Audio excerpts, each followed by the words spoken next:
ভাবছি এখনো তৈরি হয়ে উঠতে পারিনি। তোমরাও তাড়াতাড়ি তৈরি হয়ে নাও।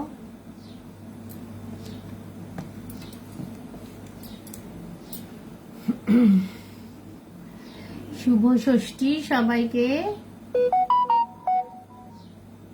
হোপফুলি সবাই আজকে ষষ্ঠীর অনেকে পুজো করেছো, আর তোমরা জানো ষষ্ঠী কেন করা হয়। তো সন্তানের ভালোর জন্য, সন্তানের জন্য শুভ কামনা নিয়ে আমরা মায়েরা ষষ্ঠী করি, আর সেই কারণেই এর প্রচলন বহু যুগ ধরে চলে আসছে। এবং মা দুর্গা যে দুর্গতির নাশ করে, যে সকলকে অভয় দেয়, যার ছত্রছায়ায় আমরা নিজেদেরকে অনেক বেশি সেফ ফিল করি, সেই মায়ের কাছেই আমরা আবেদন জানাই আমাদের সন্তানকেও ভালো রাখার জন্য। তাই এই ষষ্ঠী। আর আজকে মায়ের বোধনও হয়ে গেছে অনেক জায়গায়। তো অনেকে ব্যস্ত হয়ে পড়েছো তোমরা, অনেকে ঠাকুর দেখতে যাচ্ছ, অনেকে ঠাকুরের পুজোর সঙ্গে যুক্ত, তারা পুজো করছো, এবং এইসব কারণে হয়তো অনেকে ব্যস্তও হয়ে পড়েছো। তবুও এক্সপেক্ট করবো যারা যারা আছো এখন ফেসবুক ঘাটছো, তো তারা একবার লাইভে চলে আসতে পারো। আজকের গল্প মা ছিন্নমস্তা। Welcome you all.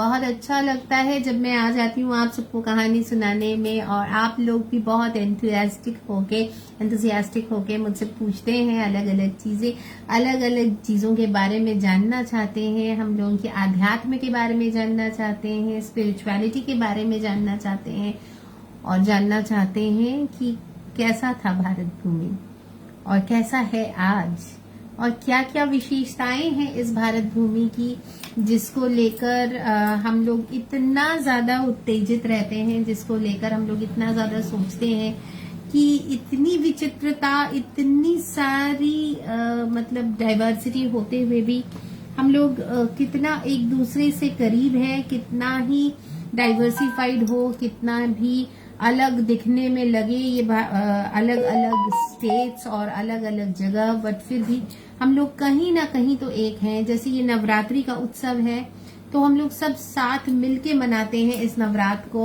और सब व्रत रखते हैं, सब पूजा करते हैं और माँ की आराधना करते हैं। तो उसमें हमारी जो ये डाइवर्सिफाइड भारतवर्ष है, उसमें कहीं ना कहीं तो हम लोग एक हैं।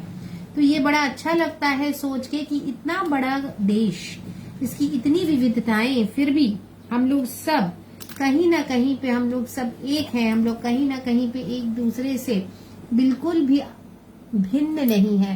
Thanks Ajay ji for watching. And कैसा लगता है आप लोगों को ये कहानी सुनना? कैसा लगता है जब आप लोग दश महाविद्या की इतने सारे रूपों की वर्णना सुन रहे हैं, और जब दश महाविद्या की आज की जो एपिसोड है छिन्नमस्ता, उसके बारे में सुनेंगे।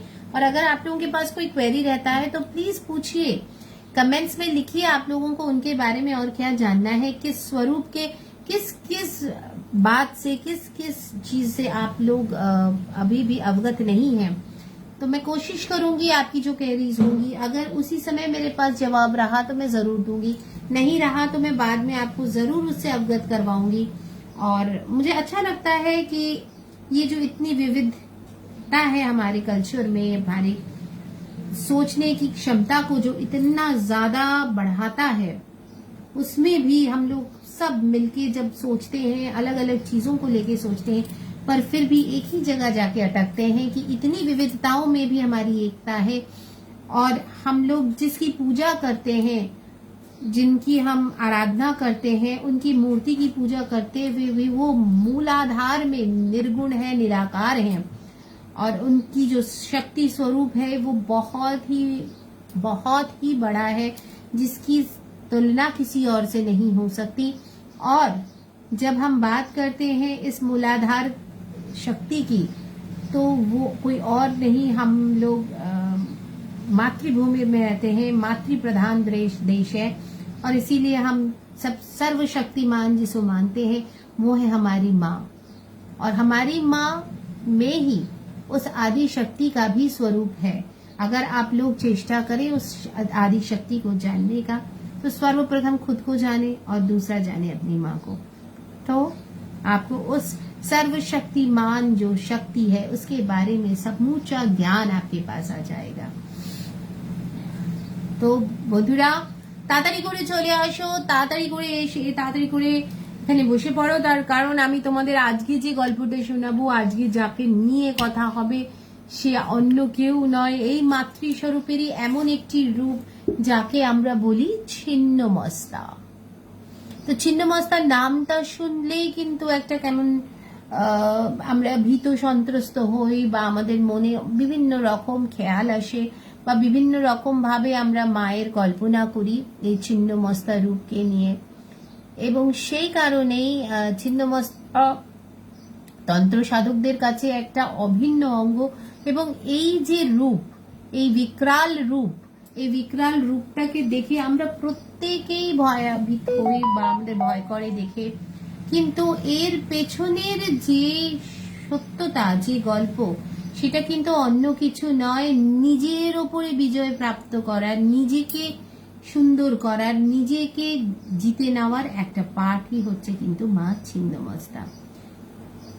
তো মাকে যখন আমরা দেখি তখন আমরা দেখে হয়তো এক মুহূর্তের জন্য মনে হয় এরকম নগ্ন একটি শরীর যেখানে মস্তক ছিদ্র করে অন্য ডান হাতে সে মস্তক ধরে রেখেছে এবং ডাকিনী যোগিনীরা তার রক্ত পান করছে, তার নিজের মুখেও তার রক্ত যাচ্ছে এবং খড়গ হাতে সে দাঁড়িয়ে আছে একটি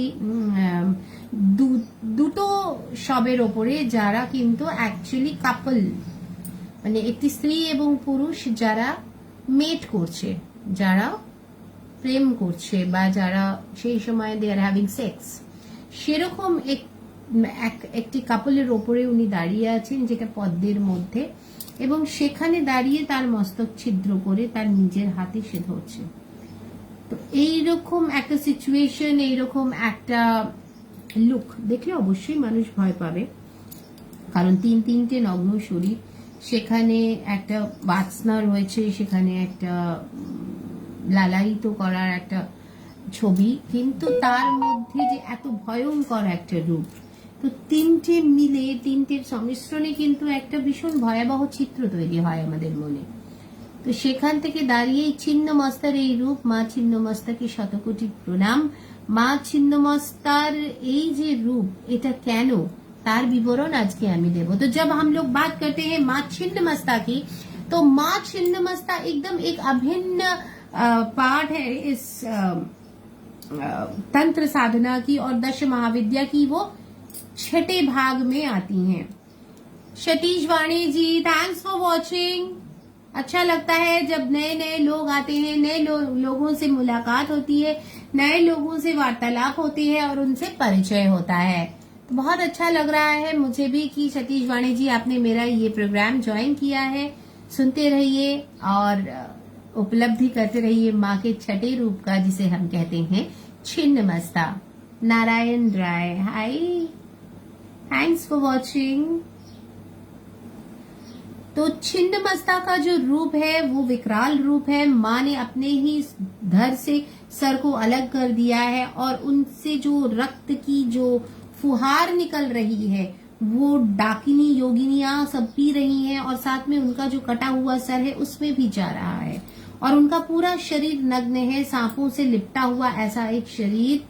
और उस शरीर को उन्होंने स्थित किया है, नीचे कॉर्प्स है, दो शरीर है, एक आदमी का और उसके ऊपर एक औरत लेटी हुई है, नग्नता है उन दोनों में ही, because they are having sex, और उसके ऊपर माँ छिन्नमस्ता है।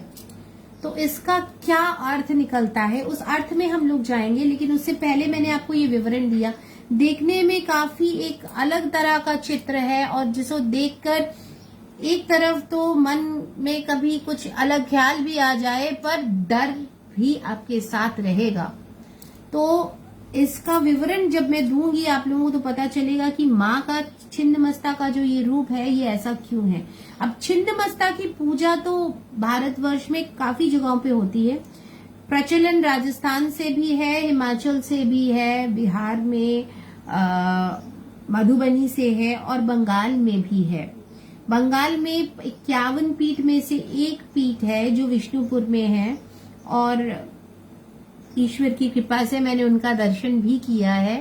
बहुत ही विकराल रूप है। मंदिर में घुसते ही आपको थोड़ा सा भय आपके अंदर में आ जाएगा माँ का ये स्वरूप देखकर, लेकिन ये जो स्वरूप है इसकी बहुत सारी महिमा है। उनके हाथ में, उन्होंने 4 हाथ हैं उनके, और एक हाथ में उन्होंने ना जो रक्त है उसका एक कटोरी पकड़ रखा है और उसमें से भी रक्तपान किया जा रहा है। सांप उसमें से रक्तपान कर रहे हैं। तो ऐसा एक विकराल रूप, ऐसा एक भयावह रूप, मैंने कल भी जब भैरवी की बात कर रही थी तो वो भी एक विकराल रूप था और ये भी एक विकराल रूप है। तो ऐसे रूप में माँ को देखना किसी भी संतान के लिए जितना कष्टदायी है, भयानक है, उसके साथ साथ उनके मन में भी काफी तरह के ख्याल आते हैं। लेकिन मैं बता दूं आपको, ये जो छिन्नमस्ता रूप है देखने में ये प्रचंडा है, ये उग्र चंडा है और माने काली का एक ऐसा फॉर्म है ये जिसको देख के हम लोग डरते हैं। बट ये एक स्टेज है जहां से हमारी कुंडलिनी जागरण का एक अध्याय शुरू होता है। তো যখন মা ছিন্নমস্তাকে আমরা দেখি তখন দেখে যদিও আমাদের প্রচন্ড ভয় করে, লজ্জা হয়, আমাদের প্রচন্ড ভাবে আমরা অন্যরকম একটা ফিলিং এর মধ্যে যাই, কিন্তু আপনাদের বলে রাখি যে এই জায়গা থেকেই কিন্তু কুণ্ডলিনী জাগরণের একটা প্রথা শুরু হয়, বা এখান থেকেই কিন্তু মা ছিন্নমস্তার রূপ থেকেই কিন্তু কুণ্ডলিনী জাগরণের একটি অধ্যায় শুরু হয়। উনি কিন্তু গডেস অফ কন্ট্রাডিকশন, ওনাকে ধরা হয় গডেস অফ কন্ট্রাডিকশন। এই একজন কপিলেটিং কাপলের ওপরে দাঁড়িয়ে এরকম ভাবে নগ্ন শরীরে নিজের মস্তক ছিদ্র করা, মানে ইট ইজ রিয়েলি টাফ নয়, আমার তো মনে হয় ইম্পসিবল। সেখানে যেটা আমরা বুঝতে পারছি সেটা হচ্ছে সেক্সুয়াল ডমিনেন্স, মানে মহিলারা পুরুষের ওপরে ইন সেক্সুয়ালিটি, সেই ডমিনেন্সের একটা ছবি কিন্তু এখানে উঠে আসছে। তো আগেকার দিনে যারা আর্টিস্ট ছিল, যারা ছবি এঁকেছে বা যারা মূর্তি গড়েছে, তার মনে কখন কি ধরনের কি প্রতিক্রিয়া হয়েছে যার থেকে এই ধরনের একটি মূর্তিকে গড়ে তোলার একটা প্রবণতা এসছে, সেটা কিন্তু একটা ভাববার বিষয়। তো যেটা বলছিলাম, মা ছিন্নমস্তারও প্রচুর নাম আছে, তার মধ্যে থেকে যেগুলো খুব কমনলি আমরা জানতে পারি সেটা হচ্ছে প্রচন্ড চণ্ডিকা আর যোগিনী মায়া। যোগিনী মায়া তার কারণ এই যে নিজের মস্তক ছিদ্র করে নিজের হাতে ধরে উনি এই রক্ত সবাইকে পান করাচ্ছেন, তার মানে উনি কিন্তু একটা যোগের মধ্যে দিয়েই যাচ্ছেন। আমরা যদি সাধারণ মানুষরা মস্তক থেকে কেটে ফেলি আমরা কি বেঁচে থাকবো? থাকবো না।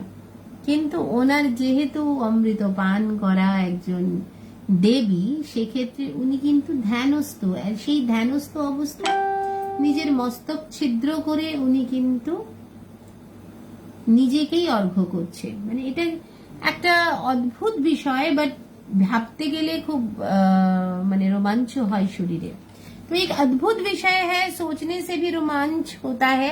लेकिन माँ का ये स्वरूप जब हम लोग देखते हैं तो सही में बहुत सारे ख्याल हमारे दिल में आता है। नेपाल में भी माँ छिन्नमस्ता का मंदिर है और तिब्बतन गॉड्स में भी माँ छिन्नमस्ता का एक बहुत बड़ा योगदान है। उनको वहां पे वज्र योगिनी कहा गया है।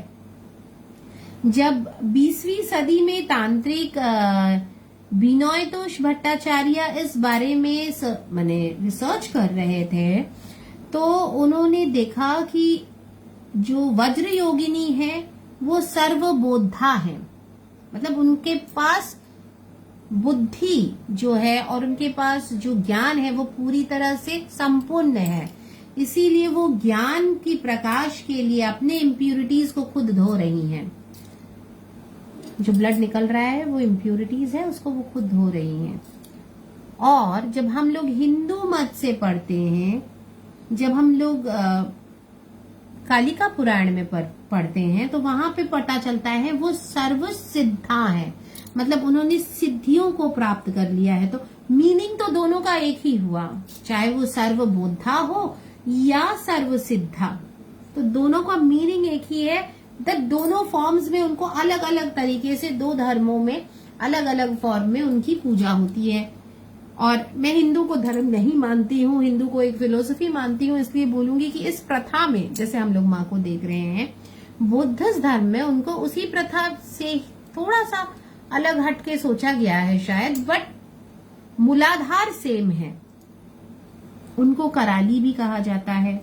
कराली इसलिए कहा जाता है क्योंकि वो हेडलेस है और वो न्यूड है और उसमें वो अपना रक्त वो खुद ही पान कर रही हैं। हेडलेस होते हुए भी अपना रक्त खुद पान कर रही हैं। मतलब हम लोगों के अंदर की जो इम्प्योरिटीज है, जो वाइगर है, जो सेक्सुअल वाइगर है, जो भी खराब चीजें हैं, उसको हम लोग अपने ही आप से उसको धोने की चेष्टा कर रहे हैं, अपने ही आप से उसको प्योर करने की चेष्टा कर रहे हैं।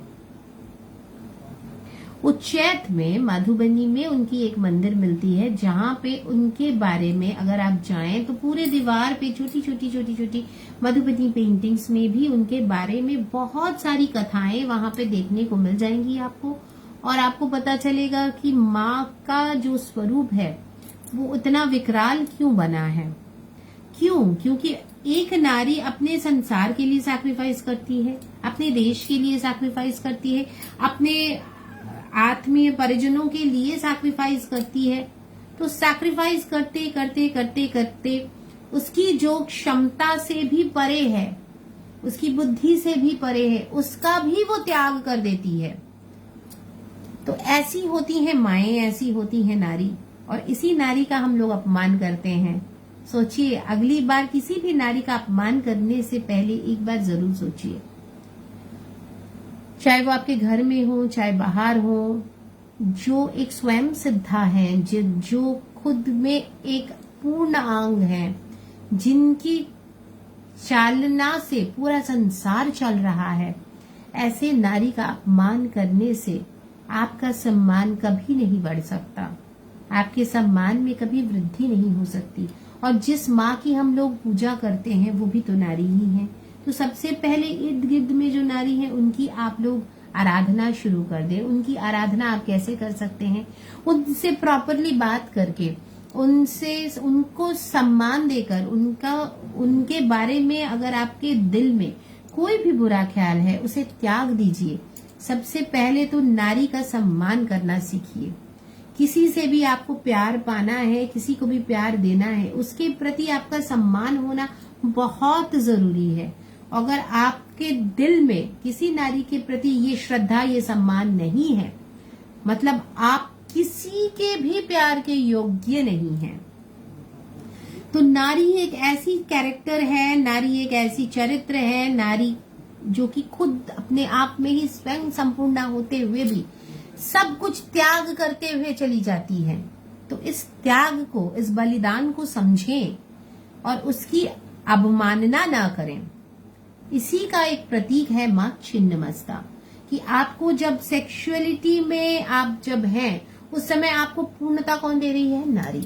आपकी जो डिमांड्स है वो कौन फुलफिल कर रही है? नारी। नॉट ओनली सेक्सुअली बट आपके सारी जो आकांक्षाएं हैं, आपकी जो आप जिससे पूर्णता प्राप्त कर रहे हैं, उसमें कोई ना कोई नारी है। चाहे आपकी माँ है, आपकी बहन है, आपकी बीवी है, आपकी कोई सहेली है, आपकी कोई कोवर्कर है, लेकिन आपको वो पूर्णता देती चली जा रही है। तो जो आपको पूर्णता देती चली जा रही है, उसके प्रति अगर आपका सम्मान नहीं है, तो समय के साथ कभी ऐसा हो सकता है कि कोई भी नारी अपने प्रचंड रूप में आ सकती है, जो कि आपके लिए क्षति का कारण बनेगी। तो यही स्वरूप है मां छिन्नमस्ता का। तो जरूर याद रखिए इस बात को। तो আমরা যেখানে কথা বলছিলাম মা ছিন্নমস্তার, তো মা ছিন্নমস্তা হচ্ছে একটা, she emblems the self sacrifice, যে কিভাবে একজন নারী সারা জীবন নিজেকে স্যাক্রিফাইস করতে থাকে।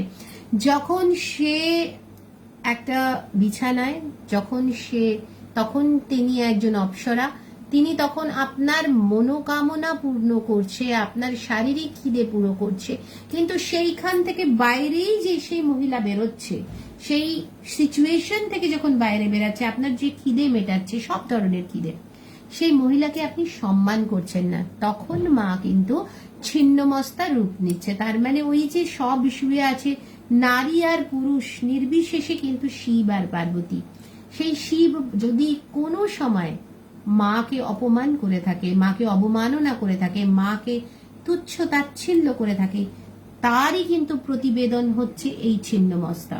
সো আজ থেকে কিন্তু একটা জিনিস মাথায় সবাই রাখবেন, কোনো নারী, সে আপনার মা হোক, বোন হোক, আপনার স্ত্রী হোক, আপনার বান্ধবী হোক বা আপনার কোওয়ার্কার হোক, প্রত্যেককে তার ডিউ রেসপেক্টটা দিন। তাতে কিন্তু আপনার নিজের সম্মান বৃদ্ধি হবে এবং সে কখনোই তার প্রচন্ড রূপে আসবে না। কারণ নারী যদি ভয়ঙ্করী হয়ে ওঠে, নারী যদি তার প্রচন্ড রূপে চলে আসে, সেটা কিন্তু সংসারের বিনাশের কারণ হয়। আমি সংসার বলতে কোনো একটা পার্টিকুলার পরিবার বলছি না, সংসার বলতে আমি সমস্ত পৃথিবী লোক বলছি, সংসার বলতে আমি ইউনিভার্স বুঝি, সেই ইউনিভার্সের কথা বলছি। তো সেই জন্য প্রত্যেককে তার ডিউ রেসপেক্টটা দিন। সে আপনার মেয়েও হতে পারে, কিন্তু তাকে তার বেড়ে ওঠার, তার জায়গাটুকু বুঝে নেওয়ার সেই সম্মানটুকু দিলে সে কিন্তু আপনার পাশে মহিয়সী হয়ে দাঁড়াবে। আপনার পাশে কিন্তু সে এমন ভাবে দাঁড়াবে যে আপনার সারা জীবনের যা কষ্ট সব কিছু সে মুছে ফেলতে পারে। তো এমনই একজন নারীর গল্প আজকে হচ্ছে। সে ছিলেন ছিন্নমস্তা, আছেন, থাকবেন। তো এরকম একটি মন্দির আমি বিষ্ণুপুরে দর্শন করি। বিষ্ণুপুরটা যদিও বলা হয় যে ব্রজভূমি, কৃষ্ণের দ্বিতীয় জন্মের ব্রজভূমি, কিন্তু সেখানে রাধিকা আছে, সেখানে কৃষ্ণ আছে, কারণ প্রচুর রাধাকৃষ্ণের মন্দির। কিন্তু তার মাঝখানে এই যে ছিন্নমস্তা মন্দির, বাজারের মাঝখানে অদ্ভুত একটা মন্দির, এবং গিয়ে এত আত্মতৃপ্তি হয়েছে ঢোকার সময় মায়ের এই মূর্তি দেখে। ভয়াতুর হয়েও যখন মাকে শ্রদ্ধায় মাথা নত করে প্রণাম করলাম, তখন কি একটা অদ্ভুত অনুভূতি আসলো, একটা অদ্ভুত রকম ফিলিং হলো, যে ফিলিংটা কিন্তু অনেক বেশি ঐশ্বরিক। সেই জন্যই বলছি যে আমরা নিজেরাও নারীরা যদি নিজেরাও নিজেদের সম্মান করি, সে আমাদের পুত্রবধূ হোক, সে আমাদের ননদ হোক, সে আমাদের শাশুড়ি হোক, বা সে আমাদের মা হোক, বোন হোক, প্রত্যেকের সঙ্গে যদি আমরা সহযোগিতা করি, তাদের সঙ্গে ভালো বন্ধুত্ব রাখি, ভালো ব্যবহার রাখি, তাতে কিন্তু আমাদেরও জীবনটা অনেক সুখময় হবে, অনেক সুন্দর হবে। ওনার প্রসাদে কি আমরা দিই? যখন আমরা মাকে প্রসাদ দিই তখন আমরা কি দিই ওনাকে প্রসাদে? तो whenever छिन्नमस्ता को हम लोग प्रसाद देते हैं तो उनको क्या देते हैं प्रसाद में? उनको प्रसाद में उनको चावल पसंद है, उनको मीट पसंद है, ये मछली नहीं खाती हैं, वो मीट खाती हैं, उनको मीट पसंद है, उनको खून पसंद है और उनको सुरा पसंद है। तो इन तीनों से वो अपना डेली मील जो है उनका होता है, और उनकी पूजा होती है मनुष्य के बालों से। तो हम लोगों को कभी कभी पता चलता है ना, तंत्र साधना में लोगों के बाल काट लिए जाते हैं और उससे उन पे कुछ जादू टोना किया जाता है, तो वो ये माँ छिन्नमस्ता के ही साथ किया जाता है। माँ छिन्नमस्ता को ही ये अर्घ किया जाता है, और उनके द्वारा ही ये जो काम है वो करा जाता है। तो सिर्फ बाल से खराब काम ही नहीं होते, अच्छे काम भी होते हैं। शरीर से निकले हुए बाल, सर के बाल, भौवें, इन सभी से काम किया जाता है, और वो माँ छिन्नमस्ता के द्वारा किया जाता है। तो आप लोग आगे से थोड़ा सा सचेत रहिएगा। अगर कभी भी मतलब पार्लर्स में भी जो बाल काटे जाते हैं ना, तो हम लोगों को खुद को नहीं पता होता है कि वो बाल कहाँ जा रहा है। तो कभी कभार ऐसा भी होता है कि पार्लर के लोग या तो उस बाल को बेच देते हैं या उसको झाड़ू देकर कहीं अगल बगल फेंक देते हैं। तो ये जो अगल बगल फेंका जा रहा है वैसा न करें, उसको पैकेजिंग करके, क्योंकि बाल एक ऐसा चीज है बायोडिग्रेडेबल है। या तो अगर आप बेच रहे हो तो फिर ठीक है, उससे कुछ काम के ही विग्स वगैरह बनेंगे, नहीं तो इन बाल का उपयोग बहुत से तांत्रिक गलत कामों के लिए भी करते हैं।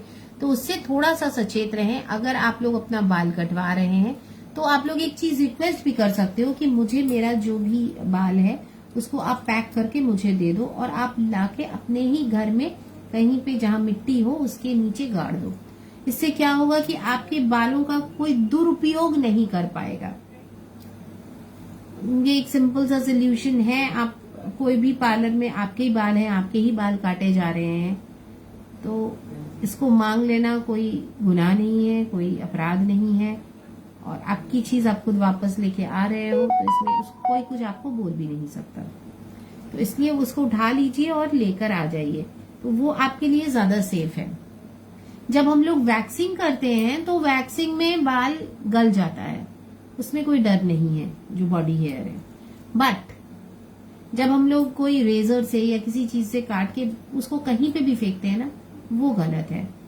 वो हमेशा उसको किसी पैकेजिंग में ही रखिए और रख के उसको मिट्टी के नीचे गाड़ दीजिए। तो वो एक बायोडिग्रेडेबल आइटम है, वो आपके साड़ का भी काम करेगा, पेड़ पौधों के लिए वो अच्छा भी रहेगा, और आपके अपने ही शरीर से आपके इर्द गिर्द जो पेड़ पौधे निकलेंगे वो आपको अच्छा एक फील करवाएगा कि आपके ही अंश हैं, वो आपके ही बच्चे हैं, ऐसा कुछ फीलिंग हो देगा। तो आज से थोड़ा सा इसका ध्यान रखिएगा। তো যখন আমরা বিভিন্ন জায়গায় চুল টুল কাটাই, আমরা জানিও না হয়তো, সেখান থেকেও কখনো কখনো কিন্তু তান্ত্রিকরা এই চুল পেয়ে যায়।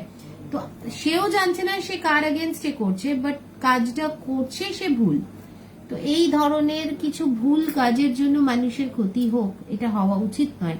সেই জন্য নিজের চুলটা যখন কাটা হয়ে যাচ্ছে নিজেই ওটাকে কালেক্ট করে একটা প্যাকেটে করে নিয়ে আসুন এবং সেটা মাটির তলায় পুঁতে দিন। এতে কি হবে, এতে কেউ আপনার সঙ্গে কোনো কুকর্ম করতে পারবে না। তো কারণ ওনাকে এটা প্রসাদ হিসেবে দেওয়া হয়, মায়ের পুজো করা হয় এটা দিয়ে, এবং সেই পুজো থেকে অনেক কামনা বাসনা তান্ত্রিকদের পূর্ণ হয়। ফর্মটা কি আমার জানা নেই, বাট যতটুকু আমি জানি এটা ছিন্নমস্তাকে দিয়েই এই ধরনের কাজ করা হয়, যে চুল কেটে নেওয়া, বস্ত্র থেকে গায়ে পরা বস্ত্র থেকে সেখান থেকে কাপড় কেটে নেওয়া, সেই সব কাজ কিন্তু মা ছিন্নমস্তার মন্দিরে হয়। বা তার আশেপাশে যদি কোনো জলাশয় থাকে সেখানে বসে মা ছিন্নমস্তাকে স্মরণ করে কিন্তু এই কাজগুলো করা হয়। এবং এর থেকে মুক্তি পেতে গেলে একটাই উপায়, সেটা হচ্ছে নিজের জিনিসটা নিজে ক্যারি করুন। আচ্ছা, আর একটা মজার জিনিস হলো, উনি কিন্তু যেহেতু গলাটা কেটে ফেলেছিলেন, এখান থেকেই আমাদের স্বর বা ধ্বনি সৃষ্টি হয়, তাই তো? ওনাকে কিন্তু নাদ ব্রহ্ম বলা হয়। এই মা ছিন্নমস্তা কিন্তু সাউন্ড এনার্জির অধিষ্ঠাত্রী। মানে আমরা যে গান গাইছি, কথা বলছি, বা আমাদের গলা থেকে বিভিন্ন রকম আওয়াজ বেরোচ্ছে যে কোনো প্রাণীর, সেটাও কিন্তু মা ছিন্নমস্তার দেন, এবং তাই জন্য ওনাকে নাদ ব্রহ্ম বলা হয়। এবং এটা রিলেটেড টু বজ্র, এটা रिलेटेड टू थंडरबोल्ट। तो माँ जो छिन्नमस्ता है उनको हम लोग नाद ब्रह्म भी कहते हैं, क्योंकि उनसे ही साउंड एनर्जी तैयार होता है, पैदा होता है। तो जो लोग नाद की पूजा करते हैं, जो लोग एक्चुअली म्यूजिक से रिलेटेड हैं, वॉइस से रिलेटेड हैं, वो जिनकी पूजा करते हैं, जो सरस्वती स्वरूप में भी हम पूजा करते हैं, वो एक्चुअली नाद ब्रह्म की पूजा करते हैं, नाद की देवी की पूजा करते हैं, और वो है माँ छिन्नमस्ता। तो मैंने बताया छिन्नमस्ता से क्या गलत हो सकता है और क्या सही हो सकता है।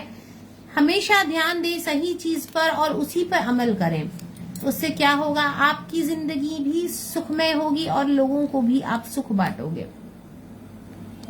ये जो उनका कटा हुआ सिर है, ये जो उनका कटा हुआ सिर है, और जिसको उन्होंने हाथ में पकड़ रखा है और उसमें ब्लड ऊज कर करके जा रहा है, वो दिखाता है कि वो अमर हैं, उनकी मृत्यु नहीं है, इमॉर्टलिटी। ये जो कटा हुआ सर है, उससे पता चलता है कि चूंकि वो अपना ही रक्त को शुद्ध कर रही हैं, उसी को पी रही हैं, और उसी से अपनी भोग को, विलास को कम कर रही हैं, सैक्रिफाइसेस कर रही हैं, तो इससे उनका जो पावर है उसमें इंक्रीज होता है, और उनको क्या मिलता है, अमरत्व। তো এই মায়ের এই যে রক্তপান করা যে চেহারাটা, এটার থেকে কিন্তু মায়ের ইমমর্টালিটি বা অমরত্বটাকে দেখানো হয়েছে। এই যে রক্ত পান করে যাচ্ছে কন্টিনিউয়াসলি, তার মানে নিজের ভেতরের রক্তকে শুদ্ধিকরণ করছে, নিজের ভেতরের যে নোংরা জিনিস আছে, যে नेगेटिविटी আছে, तार शुद्धिकरण होच्छे। हमारे अंदर की जो खामियां हैं उसको हम लोग किस तरह से दूर कर सकते हैं। जो हमारा अहंकार रूपी सर है, उस सर को छिद्र करके हमारा हमारे से जितना सैक्रिफाइस बन सकता है उतना सैक्रिफाइस करके हम इस नेगेटिविटी से दूर जा सकते हैं। और ये जो कॉपुलेटिंग कपल है जो नीचे पे लेटा हुआ है, उससे क्या पता चलता है? उससे पता चलता है जो मूलाधार चक्र है जीवन का, मतलब जीवन आएगा जाएगा, मृत्यु आएगी, फिर से नवजीवन होगा, उस मूलाधार चक्र का प्रतीक है ये कॉपुलेटिंग कपल। तो मूलाधार চক্রের একটা প্রতিবিম্ব হচ্ছে এই যে কপুলেটিং কাপলটা আছে যারা সেক্স করছে, এইটা কিন্তু মূলাধার চক্রকেই ডিনোট করছে। এটা থেকে আমরা জানতে পারছি যে কিভাবে জন্ম মৃত্যু হয় এবং কি করে মৃত্যুর পরে আবার রিবার্থ হয়। কারণ রিবার্থের একটা বিশ্বাস আমাদের শাক্ত মতে আছে। তো সেখান থেকেই দাঁড়িয়ে লোকে ভাবে যে আমি এই জন্মে যা করব পরের জন্মে কি হবে। তো রিবার্থের একটা কালচার কিন্তু শাক্ত মত আমাদের দিয়েছে। এবং মায়ের পূজার সময় ধূপ এবং দীপ অনিবার্য, ওই সময় ধূপ এবং দীপ জ্বালাতেই হবে। ছিন্নমস্তার যে মন্ত্র সেটা বৈশাখ মাসের শুক্ল চতুর্দশীতে যদি পড়া হয়, বৈশাখ মাসের শুক্লা চতুর্দশীতে যদি ছিন্নমস্তার মন্ত্র পড়া হয়, সেখান থেকে কিন্তু আমরা অনেক কিছু লাভ করতে পারি। तो वैसाख के समय अगर शुक्ला चतुर्दशी को माँ के मंत्र का जाप किया जाए तो माँ छिन्नमस्ता बहुत प्रसन्न होती हैं और उससे क्या होता है, उससे बहुत सारे फल प्राप्त होते हैं। जैसे संतान प्राप्ति होती है, पहला क्योंकि वो कॉपुलेटिंग कॉप्स के ऊपर है। दूसरा ये कि हम लोगों की सहनशीलता बढ़ जाती है। तीसरा ये कि हम किसी भी समय किसी भी मुहूर्त में कुछ भी सोचने की क्षमता को बढ़ा सकते हैं। क्यों? क्योंकि ये जो एक मूलाधार चक्र का जो वर्णन मिलता है और उसके ऊपर एक ऐसी नारी का वर्णन मिलता है जिसने अपने मस्तक को छिद्र करके और उसी का खून वो पी रही है। तो मतलब हम लोगों की प्यूरिफिकेशन होती चली जा रही है। और अब आते हैं आखिर में, मैं आज ज्यादा समय नहीं लूंगी क्योंकि माँ छिन्नमस्ता के बारे में भी बहुत ज्यादा इंफॉर्मेशन हम लोगों के पास नहीं है, ना ही कालिका पुराण में है और ना ही हमारे पास इसका कोई इतना बृहत्तर उल्लेख मिलता है। जितना मिलता है वो तंत्र साधकों के पास मिलता है और जितना मैं बटोर पाई हूँ मैंने उतना आप लोगों के साथ शेयर किया। लेकिन माँ छिन्नमस्ता का जो मंत्र है वो कोई भी जाप कर सकता है, इसमें कोई बाधा नहीं है। माँ छिन्नमस्ता का जो स्वरूप है वो उग्र होते हुए भी वो वरदायिनी है, क्योंकि हर माँ बच्चे को वर देती है, तो इसीलिए वो वरदायिनी है, अभय प्रदान करती हैं वो। और उनका जो ये स्वरूप है उसकी अगर आप ध्यान करें तो इससे आपको बहुत लाभ मिल सकता है। ओम ह्रीं क्लीं वज्रे छिन्नमस्ते हूं फट स्वाहा। इस मंत्र का जाप अगर आप दिन में 3 बार करते हैं, मात्र 3 बार, तो आपको बहुत सारे सुख मिल सकते हैं। जैसे कि संतान प्राप्ति की सुख के लिए भी आप माँ छिन्नमस्ता का प्रेयर कर सकते हैं। आपके घर में कोई बहुत दिन से बूढ़ा व्यक्ति रोग से ग्रसित है, उसके लिए भी उसकी भलाई के लिए आप माँ छिन्नमस्ता की आराधना कर सकते हैं। मात्र 3 बार इस मंत्र का जाप उस व्यक्ति के कान में पूरे दिन में 1 बार करने से उस व्यक्ति के शरीर में रक्त का संचालन बढ़ जाता है और इससे वो रिवाइव्ड फील करना चालू कर देता है। ओम ह्रीं क्लीं वज्रे छिन्नमस्ते हूं फट स्वाहा। ओम ह्रीं क्लीं वज्रे छिन्नमस्ते हूं फट स्वाहा। ओम ह्रीं क्लीं वज्रे छिन्नमस्ते হুম ফট স্বাহা। তো এই মন্ত্রটা যারা যারা নোট নিতে চান নিয়ে নিন, তার কারণ বাড়িতে যদি বয়স্ক লোক থাকে, তার যদি সে রুগ্ন থাকে, সে যদি সারাদিন বিছনায় পড়ে থাকে এবং তার শরীরে যদি আমাদের মনে হয় যে সেরকম বল নেই, সেরকম শক্তি নেই, তার রিফাইন করার জন্য তার ব্লাডকে এই মন্ত্রটা জাপ করলে কিন্তু অনেকভাবেই আমরা লাভবান হতে পারি। অনেকে হিমোফিলিয়ার পেশেন্ট হয়, তাদের জন্য কিন্তু মা ছিন্নমস্তার এই মন্ত্র ভীষণ ভীষণ কাজ দেয়। এবং যারা সন্তান প্রাপ্তির জন্য মা ছিন্নমস্তাকে মনে করবেন তারা 28 বার জাপ করবেন। বাকি প্রত্যেকেই সারা দিনে 3 বার জাপ করলে যে কোনো সময় মা ছিন্নমস্তার জাপ করা যায় এবং দুপুর 12টা সব থেকে ভালো সময় মা ছিন্নমস্তার জাপ করার। তো আপনারা যারা যারা আমার এই এপিসোডটা আজকে দেখলেন এটা নোট নিয়ে নেবেন এবং এই জাপ যদি আপনারা টানা 60 দিন করতে পারেন তাতে আপনারা কিন্তু খুব শীঘ্রই ফলটা পাবেন। আর আজকে আর বেশি সময় নেব না, আজকে একটু বেরোবো ভাবছি, আজকে যাব রাজারহাট, কারণ সুব্রত কর্দা একটা প্যান্ডেল করেছে এবং দাদা যেহেতু আমাদের আকারের একটি অভিন্ন অঙ্গ, দাদাকে ছাড়া আমরা আর্ট রিলেটেড কোনো কাজ ভাবতেই পারি না এবং দাদার করা প্যান্ডেল দেখার যে আনন্দ, যে উচ্চাকাঙ্ক্ষা, যে মনের মধ্যে একটা টকবক করে মানে একটা বাবুল ফুটছে, সেই বাবুলটাকে শান্ত করতে গেলে ইমিডিয়েটলি বেরিয়ে পড়তে হবে। তার কারণ বেশি বেলা হয়ে গেলে ভিড় বাড়বে আর আমি ভিড়ে একদম যেতে পারি না। যদিও ভিআইপি পাসেস রয়েছে, প্রচুর জায়গার পুজোর ভিআইপি পাসেস আমার কাছে প্রত্যেক বছর থাকে, যেহেতু আমরা পুজো পরিক্রমা করে থাকি আমাদের দেখা সেরা পুজোর পক্ষ থেকে। তো সে কারণে আমাদের প্রচুর প্রচুর পাসেস থাকে এবং প্রচুর জায়গায় আমার এন্ট্রি থাকে। আমি অনেকজনকে পাসেস দিয়েও দিই, অনেকে যায় দেখতে এবং সেই কারণে আমার এমনি কোনো অসুবিধা হবে না, কিন্তু লোকের জন্য আমি বিভ্রাট হতে চাই না এবং আমি একটু ভিড়টা অ্যাভয়েডই করতে চাই। যত হালকা থাকার অবস্থায় ঘুরে আসতে পারবো ততই ভালো। আর দাদার পুজোটাও যাতে ভালো করে উপভোগ করতে পারি, যাতে প্রত্যেকটা জিনিস খুঁটিয়ে খুঁটিয়ে দেখতে পারি, ওখানে গিয়ে একটা আনন্দ তো হবেই। আর যদি পারি তোমাদেরকে কিছু ছবি তুলে দেখাবো, আশা করি সবার খুব ভালোই লাগবে। তার কারণ দাদা যে কাজটা করেছে সেটা পটচিত্র নিয়ে করেছে, তো আমি তো খুব এক্সাইটেড। আর তোমাদের বললাম তোমরাও শুনে নিশ্চয়ই খুব এক্সাইটেড। সুব্রত কর্দার আরো অনেকগুলো পরিচয় আছে। উনি একাধারে সিনেমাও করেন, উনি ডিরেকশন দেন, গল্প লেখেন, উনি আর্টিস্ট একজন। শুধু উনি যে পেইন্টিং করেন তাই নয়, উনি ওনার করা প্রচুর স্কাল্পচার্স আছে। আমার এখানেও যে আমার বাড়িতে যে মা দুর্গার ছবি আছে সেটাও দাদার করা। আর দাদার ছবির মধ্যে একটা আলোর সঞ্চার আছে, একটা অন্যরকম ব্যাপার আছে। আমি সবসময় মানে দাদা এবং দাদার ছবি দুটোর প্রতি খুব আসক্ত এবং শুধু আমি নই, আমাদের ভারতবর্ষের খুব বিখ্যাত যারা এন্টারপ্রেনিয়র্স, রিলায়েন্সের মতন গ্রুপও কিন্তু দাদার প্রচুর ছবি এবং স্কাল্পচার নিজেদের বিভিন্ন প্রতিষ্ঠানে রেখেছে এবং সেগুলো বম্বে গেলে দেখা যায়।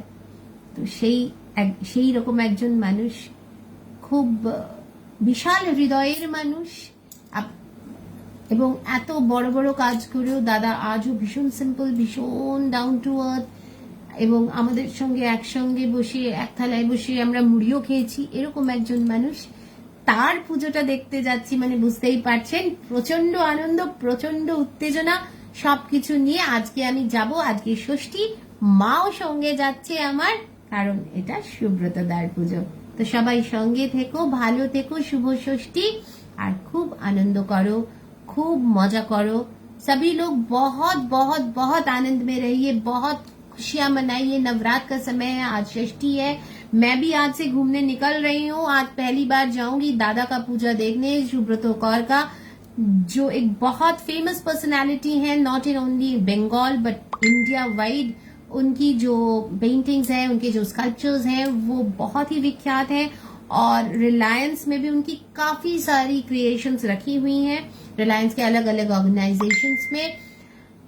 और ऐसा इंसान जिसने इतना काम किया है, जो इतना काम से जुड़ा हुआ है, जब आप उनसे मिलेंगे तो एक बहुत सिंपल सा इंसान आपको देखने को मिलेगा। पता ही नहीं चलेगा कि इतने विशाल हृदय और इतने विशाल मानसिकता रखने वाला इंसान खुद में कितना विशाल है। तो मैं तो बहुत एक्साइटेड हूँ दादा का पूजा देखने के लिए।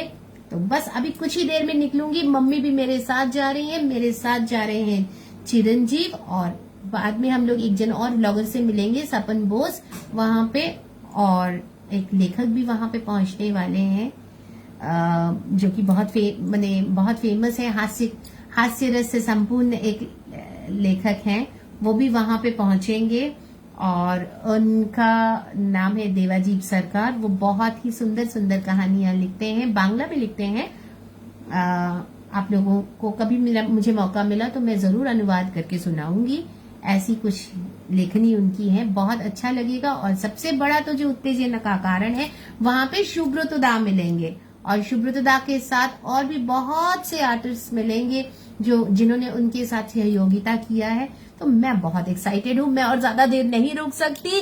Tata, bye bye, see you all and happy Shashthi.